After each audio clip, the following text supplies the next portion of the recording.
Good afternoon once again, ladies and gentlemen. You already know who it is. It is your boy Lewis, and I am back once again with another banger with yet another video. So, before we get started, hit that like button, hit that subscribe button, hit that notification bell, ding, so always receive the latest and greatest content that I truly try to provide. I truly appreciate you guys for always taking the time to watch my videos, and make sure at the end of this video, make sure to like and share this video, man. It'll only help the channel grow. Truly appreciate it as always, guys. I hope everyone is having a wonderful Wednesday, man, and I truly appreciate you guys for always taking the time to watch my videos, man. So without further ado, let's hop right into this. So this is once again NBA All-Time Great Appreciation Day, as I'm doing another video. My last video was on two all-time greats in Allen Iverson and Tim Duncan, two of the most underrated players that don't get enough respect in NBA history. And player number three, that I'm going to do now is this European player has had a huge influence in terms of the way the game is being changed and the way the game is being played. And that I am talking about another big all-time great. He is the 7-foot German monster by the name of Dirk Nowitzki. Shout out to Dallas Maverick fans and shout out to Dirk fans everywhere around the world. I am a huge Dirk Nowitzki fan myself when I grew up. Let us run down through his accomplishments. He has spent 20 years with one franchise. He joins Kobe Bryant as the only other player to be in a franchise for 20 years for just one team. Dirk Nowitzki is a 14-time All-Star. He has made 12 All-NBA teams. Let me break it down for you guys. 4 NBA first teams, 5 NBA second teams, 3 NBA third teams. 2011 NBA champion with the Dallas Mavericks. 2011 NBA Finals MVP, 2006-2007 NBA regular season MVP, where he led the Dallas Mavericks to 67 wins in the NBA. That was #1 in the NBA, best record in the league. So, that's right, Dirk Nowitzki, I believe, was the #9 pick, but he was picked by the Milwaukee Bucks, and he got traded on draft day to the Dallas Mavericks in the '98 draft. Charles Barkley, for those of you who don't know, actually tried to get Nowitzki to go to Auburn, to go to college. And this was actually when the Nike, had the Hero Hoops tour back in '97 or '98, I believe. It was kind of a tour, basically a camp. Scottie Pippen and Michael Jordan were actually over there at the tour. And Dirk played an exhibition game with those guys. And there's really no in-game footage of this, but there was a story that went out basically saying that with Scottie Pippen primarily guarding Dirk, I don't know if you guys know the full story. If you happen to know the full story, please let me know. But the story word out was Dirk had scored 52 at the age of 18. Dirk's favorite player growing up was Scottie Pippen. So he scores a 52 and basically was just showing that he would be able to play at the NBA level at a very young age. But he decides to skip college and he decides to go into the draft and ends up getting picked 9. He was part of the NBA, that '98 draft that had Vince Carter, Paul Pierce, Jason Williams, the point guard, aka White Chocolate. So basically, you know, Dirk has had a very successful career. People don't talk about this enough. When the Spurs and the Mavericks were winning 50-plus games in the West, from 2005 to 2011, Dirk was part of 7 straight 50-win seasons for the Dallas Mavericks, including Dirk was on 3 60-win teams. The 2003 Dallas Mavericks that had him, Nash, and Michael Finley. That was an awesome trio that I didn't really get to see enough. But that was a really awesome trio in its heyday. I actually thought they were going to finish their careers together. That's how special I thought they were. Those great Dallas Maverick teams in the early 2000s, 01, 02, and 03 Mavericks. I love them a lot.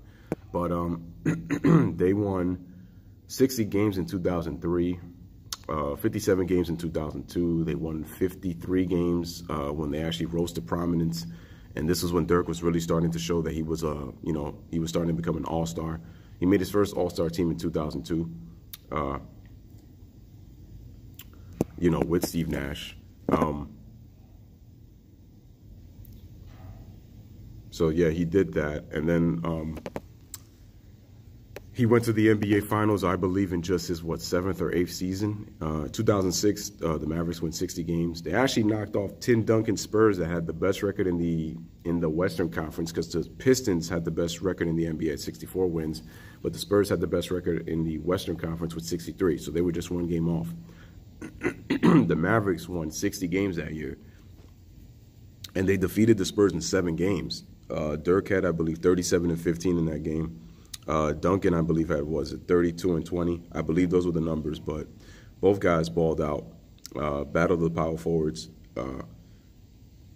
Dirk was having an unbelievable playoffs in that 2006 series, right up until, I mean, he scored 50 points against the Phoenix Suns in Game 5 of the 2006 Western Conference Finals. But he ended up choking in the NBA Finals against Dwayne Wade when the Mavericks had a 2-0 lead. They were up by double digits in Game 3, and the Miami Heat won 4 straight, and Wade had this unbelievable NBA Finals that gets talked about with the likes of Michael Jordan. That's how amazing it was, and Wade wins Finals MVP on Dirk. And it's funny because not only did Dirk struggle in that series and choke against the Heat in 2006, but in 2007, the Mavericks had the best record in the league. Dirk wins the MVP. He has a 50-40-90 season, and he played the worst series of his career against that 2007 Golden State Warrior team that eliminated them in 6 games. Avery Johnson was outcoached by Don Nelson. Avery Johnson never made adjustments. He never made the Warriors adjust to the Mavericks' play style, and the Warriors basically got to play their style. They got to play their game where they could just run up and down, do the motion offense, and basically have the Mavericks up on their heels, make them play in transition. They made him do that all 6 games, and Nowitzki had the worst series of his career, of his whole playoff career, in that 2007 series, when the Mavericks had the expectations to win a championship that year. But unfortunately, they weren't able to do it, and they got upset in 6 games. And the Mavs were number 1, and the Warriors were number 8. And I remember the Warriors had to win 18 of their last 23 games just to get into the playoffs. Because the very next year, the Warriors win 48 games, but they missed the playoffs. When in 2007, they made the playoffs with only 42 wins. But that tells you how much the Western Conference got better in just, you know the old saying, what a difference a year makes. That's how much better the Western Conference got in a year's time. So, because the 8th seeded Nuggets went in with 50 games, and they just missed the playoffs. But, Dirk was getting knocked out of the playoffs, and, it looked like if Dirk's career was going to be known as, great scorer, but he wasn't going to be able to win a championship. Excuse me. Then comes 2011. And ladies and gentlemen, let me tell you that this run is one of the greatest runs in NBA playoff history in terms of what Dirk accomplished. Let's run it down, shall we? Dirk's Mavs, with the veteran squad that they had, knocked off Brandon Roy and LaMarcus Aldridge and that good Portland Trail Blazers team that won 50-plus games. When people were saying that the Blazers looked like they were going to upset the Mavericks in that playoff matchup. Then they'd faced the 2-time back-to-back defending champion Los Angeles Lakers with Kobe Bryant and Pau Gasol, both guys who made the All-Star team that year. Lamar Odom is 6th man of the year. What do? The Lakers are up by double digits. The Mavericks come back and beat them. The Mavericks sweep the Lakers out of the playoffs, and they knock off Kobe and Pau Gasol, 2 All-Stars. In the Western Conference Finals against the up-and-coming Oklahoma City Thunder, James Harden becomes the primary 6th man after they trade away Jeff Green.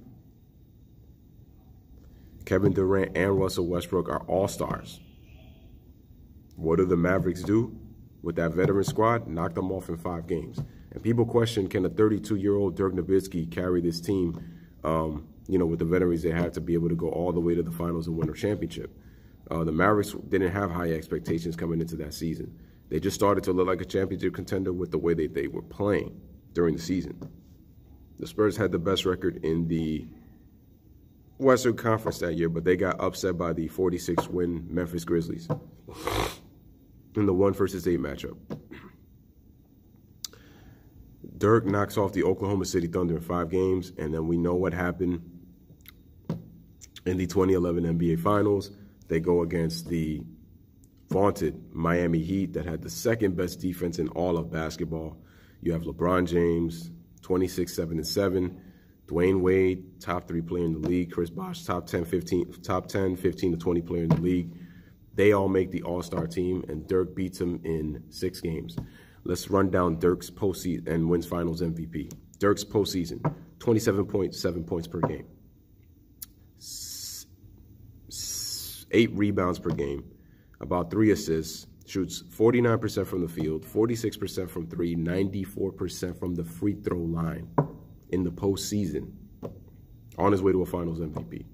At age 35 in 2014, Dirk averages 22.7 points per game, 6.2 rebounds per game, 2.8 assists per game, shoots 50%, 40% from the three-point line, 90% from the free throw line at age 35. And I believe Dirk is the oldest player in NBA history to have a 50-40-90 at age 35. That was in 2014. So in the 2014 offseason, Dirk was supposed to sign a $97 million contract with the Los Angeles Lakers because that's how much they offered him. So in other words, Kobe Bryant actually would have got to play with Dirk even on his last legs. But a lot of people don't know that. Dirk left $72 million off the table to sign a 3-year, $25 million contract with the Mavs to stay with them, to be loyal.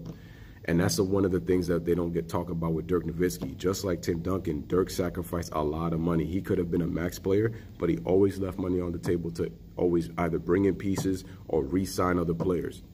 And I remember that when he turned down those $97 million from the Lakers, that means he left $72 million off the table.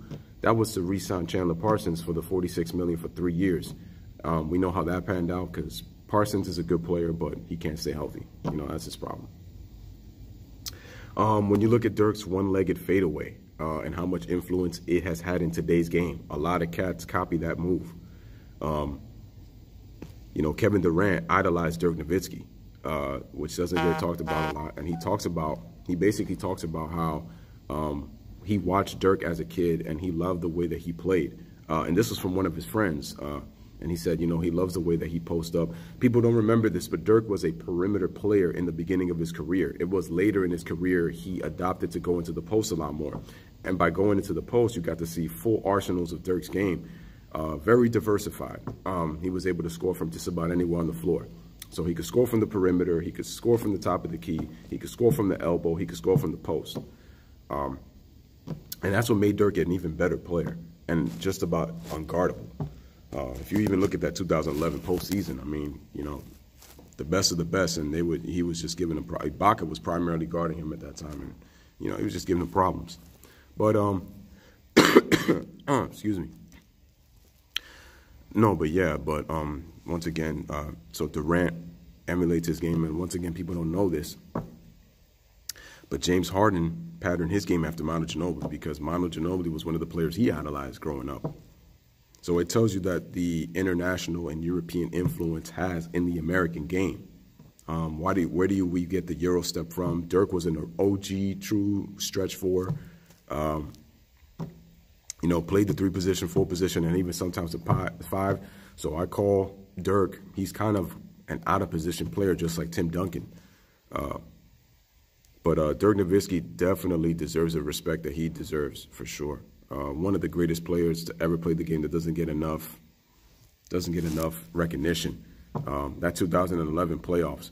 And I'm actually going to do a future video on this, guys. I'll probably do it later today on whose run was more impressive, the 2001 Lakers, the 2011 Mavericks, or the 1995 Houston Rockets. Let me know if you guys would want me to do that video. And also, let me know what other all-time great that doesn't get enough, that is very underrated, would you guys want me to do. Let me know in the comments, and I'll definitely, you know, shed some light on that. But, you know, shout out to Dirk, man. He's had an unbelievable career. It was nice to see him and D. Wade. You know, they were able to kind of patch things up and be able to share a moment together in the All-Star game. And even when they played against each other, they were able to swap jerseys. You know, I should do a video on Dwayne Wade as well. Just an unbelievable career, man. These guys don't get enough recognition.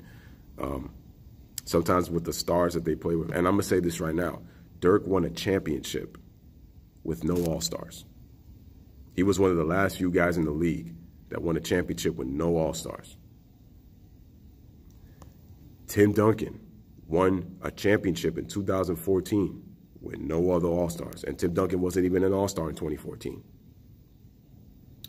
Allen Iverson, with no other All-Stars, took the Sixers to the NBA Finals. These are guys who you can literally say contributed or carried their teams to the promised land, whether they won or not. But it's so crazy. We keep talking about LeBron James. Dirk and Tim Duncan did it in a more difficult conference. That's why I put their accomplishments in terms of the way they won their championships above what LeBron did. Again, LeBron's a champion. LeBron's a great player. But we're talking about Dirk. The fact that Dirk did that run and he defeated, what, 7 All-Stars in that playoff span? Just an incredible feat, and it doesn't get talked about enough. But yeah, man, so it's your boy Lewis with another one. I just wanted to shed some light on Dirk Nowitzki. Whether he retires or not, it's been an incredible career. Kobe gives high praise. I mean, he was the one that said that, Dirk, invented the one-legged fadeaway, but I perfected it. So it just lets you know that how the European game has influenced American players in today's game. Doesn't get talked about enough, but Dirk Nowitzki definitely deserves to be recognized as one of the best players to ever play this game. I mean, the brother has over 30,000 points. The only German-born player with 30,000 points in NBA history. You cannot ignore that. Won a championship with no All-Stars, man. Made 12 All-NBA teams, 14-time All-Star, was an MVP and an NBA champion. Just a great career. Doesn't get talked about because, again, it's not a gaudy accomplishment. He doesn't have the gaudy accomplishments, but that doesn't mean that he contributed to the way the game has changed. So big ups to Dirk Nowitzki, big ups to Dallas Maverick fans, and big ups to Dirk fans out there. This is your boy Lewis with another one, man. Make sure you like, subscribe, hit that notification bell. Truly appreciate it, man. As always, man, I hope you guys enjoy. Let me know what you guys are thinking in the comments. Again, like I said, who would you like me to do in terms of another all-time great that doesn't get enough recognition? And I'm going to do that future video on, again, whose playoff run was more impressive. Again, 95 Rockets, 2001 Lakers, or 2011 Mavericks, man. Bless up. One love. Peace. Thanks for watching.